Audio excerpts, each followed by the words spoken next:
ধন্যবাদ এবং স্বাগত জানাই আরেকটি ভিডিওতে। আজকের ভিডিওতে আমি কথা বলবো প্রবাসে যাওয়ার পর মেন্টাল ফিটনেস বা মানসিক যে ফিটনেস বা মানসিকভাবে কতটুকু সুস্থ আছে সেটা জানা বা চেক করা কেন জরুরি এবং কিভাবে এটা নিশ্চিত করবেন। আমি আছি কাউন্সেলিং সাইকোলজিস্ট আশরাফুজ্জামান রাজু।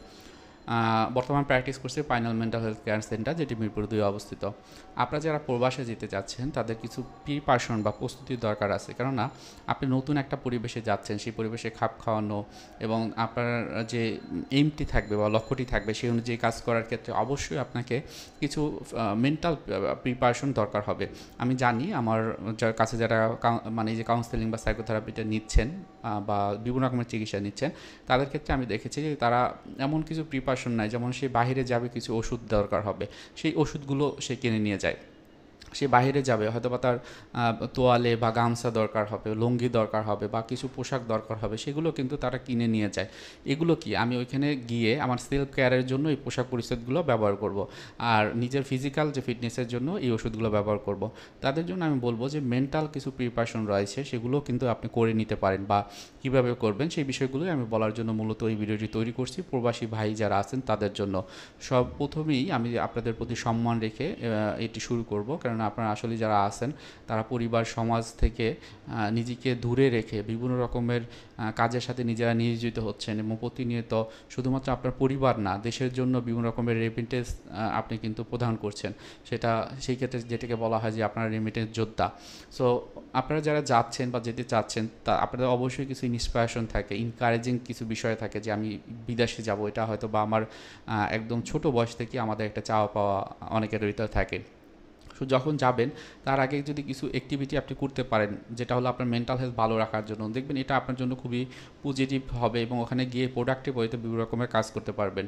আর সব কিছু বিষয় কি হলো যে আমরা স্বাস্থ্যের কথা যদি বলি, আমার ফিজিক্যাল স্বাস্থ্যের জন্য আমি ওষুধ নিয়ে যাচ্ছি বা অন্যান্য জিনিসগুলো নিয়ে যাচ্ছি। আমার এই যে পার্সোনাল যে মনেরটা ওইখানে গিয়ে নতুন একটা পরিবেশে সব আমার কাছের মানুষগুলো দূরে রেখে তারপরে যাচ্ছি। তো সেখানে আমার মনেরও একটা যত্নের দরকার আছে, সেটাও কিন্তু দরকার হবে আপনার জায়গা থেকে নিশ্চিত করা।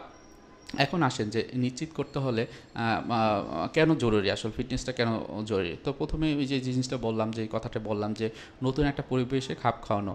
এখন এখানে গিয়ে দেখবেন যে আপনার খাদ্যাভ্যাস অন্যরকম অথবা ভাষা অন্যরকম, দেখবেন সংস্কৃতিগুলো অন্যরকম, এই দেশে থাকার অবস্থা যেরকম ছিল সেটি নেই। অনেকের ক্ষেত্রে এই সমস্যাটি হয় যে যারা শিক্ষা দীক্ষার দিক থেকে একটু কম পড়াশোনা করেছেন, তারা যখন ওই জায়গাটাতে যান অনেক ক্ষেত্রে দেখা যায় বাসার যে ব্যবহারটি সেটিও কিন্তু তাদের স্পেসিফিকভাবে করতে হয়। খাদ্যাভ্যাসের ব্যাপারটা আপনার বাসাতে থাকলে বা এই যে গ্রামে থাকেন বা বাংলাদেশে যেখানে যে জায়গাতেই থাকেন, খাওয়ার যে অভ্যাসটা একরকম থাকে, খাওয়ার শিডিউলটা একরকম থাকে, কিন্তু ওই দেশে গেলে কিন্তু সেটা না। আপনি দেখবেন যে আপনি যে কাজ করেন তার মাঝেই আপনার খাওয়া দাওয়া করতে হবে। এখানে যেমন কেউ একজন খাওয়া আপনাকে বেড়ে দিল, রান্না করে দিল, ওই ক্ষেত্রে এমনও হতে পারে আপনার ওখানে গিয়ে রান্নাও করা লাগতে পারে। তো সংস্কৃতির ক্ষেত্রে কি হয় যে এখানে কালচার বিভিন্ন রকমের ফ্যাক্টর থাকে বা কালচার বিভিন্ন রকম অনুষ্ঠান হয়, সেখানে আপনি অ্যাটেন্ড করতে পারেন, আপনি এনজয় করতে পারেন, কিন্তু ওইখানে গিয়ে কিন্তু এই জিনিসটা হয় না নতুন পরিবেশে। সেক্ষেত্রে আপনাকে অবশ্যই ফিটনেসটা আগে থেকে দেখতে হবে যে আমি মেন্টালি ফিট আছি কিনা। এরপর সামাজিক সম্পর্ক গড়ার ক্ষেত্রে যেটা সোশ্যাল স্কিল ট্রেনিং খুবই গুরুত্বপূর্ণ, যে আপনি এই দেশে থাকতে দেখেন আপনি যখন ছোটো ছিলেন আপনার কিছু ফ্রেন্ড হলো এবং তার থেকে আরও কিছু ফ্রেন্ড হলো, কিন্তু ওই জায়গাটাতে যেয়ে আপনার কিন্তু অনেক রকমের মানুষের সাথে মিশতে হবে। হয়তো পৃথিবীর বিভিন্ন জায়গা থেকে মানুষ আসবে, তাদের সাথে কথা বলা মেশা, সেই জিনিসটা আসলে গড়ে তোলা খুবই ইম্পর্টেন্ট। তো এই জন্য কিন্তু আপনাকে মনটা ভালো থাকা গুরুত্বপূর্ণ হবে বলে আমি মনে রাখি। অনেক ক্ষেত্রে কী হয়, প্রফেশনাল জীবন নতুন করে শুরু হচ্ছে, সেই জায়গাটাতে নিজেকে সামলানো বা প্রফেশনাল লাইফে অন্যদের সাথে একটা কমিউনিকেশন রেখে আপনার যে প্রোডাক্টিভিটি বাড়ানোর ক্ষেত্রেও আপনাকে অবশ্যই এই যে মেন্টাল ফিটনেস বা মানসিক ফিটনেসটা এটি কিন্তু জরুরি। অনেক সময় দেখা যায় যে পরিবারের সাথে যে সম্পর্কটা বজায় রাখার ক্ষেত্রে আপনাকে এই যে যে ফিটনেসটা, মানসিক ফিটনেসটা সেটা কিন্তু আপনাকে করতে হবে। কেননা এক্ষেত্রে কী হয় যে আপনি যদি নিয়মিত যোগাযোগ রাখতে না পারেন, তখন কিন্তু আপনার বাসার যে মানুষ তারাও কিন্তু বিভিন্ন রকমের চিন্তায় থাকে এবং সেক্ষেত্রে হয়তো বা আপনি অভিমান করে বা রাগ করে কিছুদিন আসেন, একটা সময় দেখবেন যে আপনারও খারাপ লাগবে, কষ্ট লাগবে। সুতরাং আপনারা অবশ্যই যাওয়ার আগে কিছু মেন্টাল ফিটনেস এগুলো করে নেবেন অন্তত যাওয়ার 15 দিন বা 1 মাস আগ পর্যন্ত। এটা যদি একটু খেয়াল রাখেন, আপনার ফিজিক্যাল হেলথ ভালো থাকবে, মেন্টাল হেলথও ভালো থাকবে। তাহলে কি হবে, তাহলে দেখবেন আপনি খুব ভালো থাকবেন। এখন আসেন যে প্রবাসে যাওয়ার আগে এই যে ফিজিক্যাল ফিটনেস বা মানসিক ফিটনেস নিশ্চিত করার উপায় কী, কীভাবে করবেন।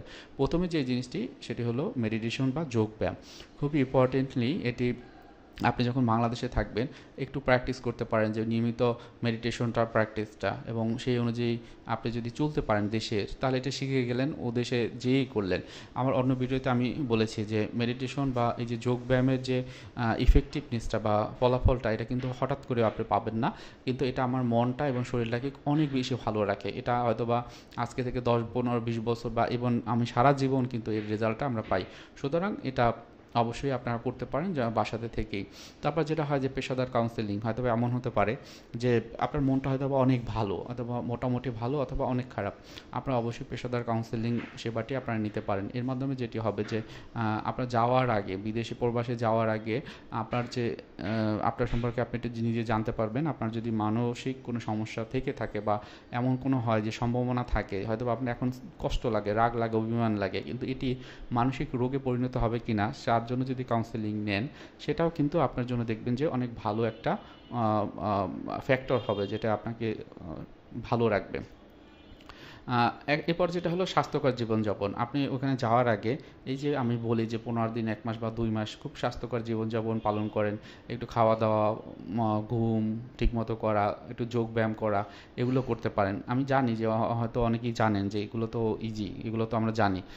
শুধু জানার ব্যাপার না, আপনার প্র্যাকটিস করবেন। হ্যাঁ, আমরা অনেক কিছুই জানি, তখন কিন্তু আমরা প্র্যাকটিস করতে গেলে সেটা কিন্তু আমরা করি না বা করা যায় না। সুতরাং আপনাদের কাছে এটা আমি বলবো, পরামর্শ থাকবে আপনারা এই প্র্যাকটিসগুলো যাওয়ার আগেই করবেন। এটাও কিন্তু আপনার ফিটনেসকে, মানসিক ফিটনেসকে ভালো রাখবে।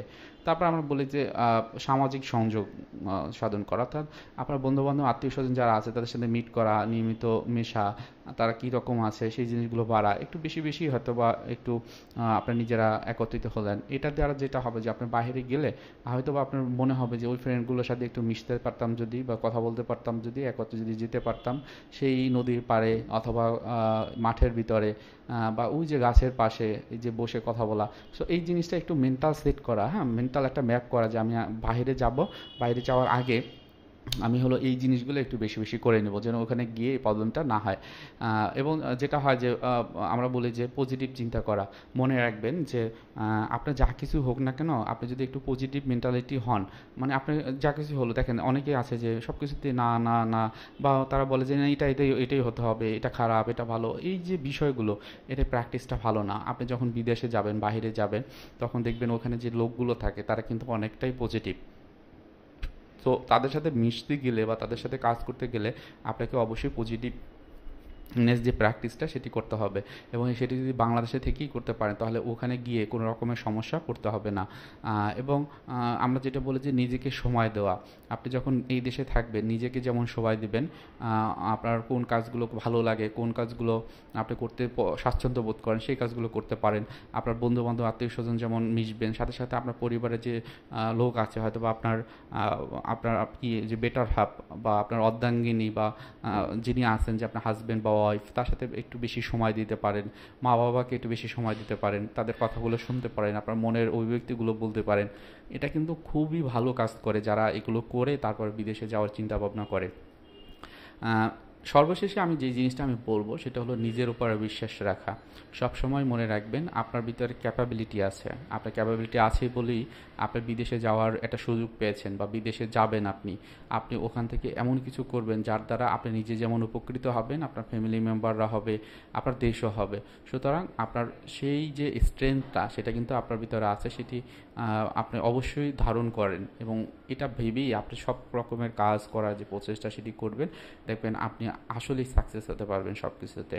আর বিদেশে যাওয়ার কারণ হচ্ছে যে এই একটাই, যে আমাদের যে পরবর্তী যে লাইফটি সেটি যেন ভালো হয়। হয়তো বা আমি বিদেশ থাকবো 10 বছর বা 15 বছর, এরপরে যে লাইফটা আমি দেশেই থাকবো। সুতরাং এটার প্রতি একটু আশ্বাস রাখেন, কনফিডেন্স রাখেন যে আমি এই কয়েকটা দিন একটু পরিশ্রম করব। মাঝে মাঝে তো আপনি আসতেও পারেন, হ্যাঁ, সেখানে এসে আপনি দেখে যাচ্ছেন আপনার পরিবারের লোকজন বা অন্যদেরকে, এবং আপনি যদি মোটামুটি 15 বা 20 বছর বিদেশে থেকে আসতে পারেন তাহলে পরবর্তী লাইফটা তো অনেক ভালো হয়, সেটা আমরা সবাই জানি। সুতরাং আপনারা যারা প্রবাসী আছেন আপনাদের জন্য শুভকামনা জানাবো, আর যারা যেতে যাচ্ছেন তাদের জন্য শুভকামনা জানাচ্ছি, এবং যারা ইচ্ছা আছে যে একটা সময় আপনি যাবেন তাদের জন্য শুভকামনা। তবে মনে রাখবেন, আপনারা একটু যদি নিজের ফিটনেসটা পরীক্ষা করতে পারেন এবং সেই অনুযায়ী কিছু চর্চা করতে পারেন, আমি যেগুলো বললাম, আপনি ভালো থাকতে পারবেন। সবার জন্য শুভকামনা। আসসালামু আলাইকুম।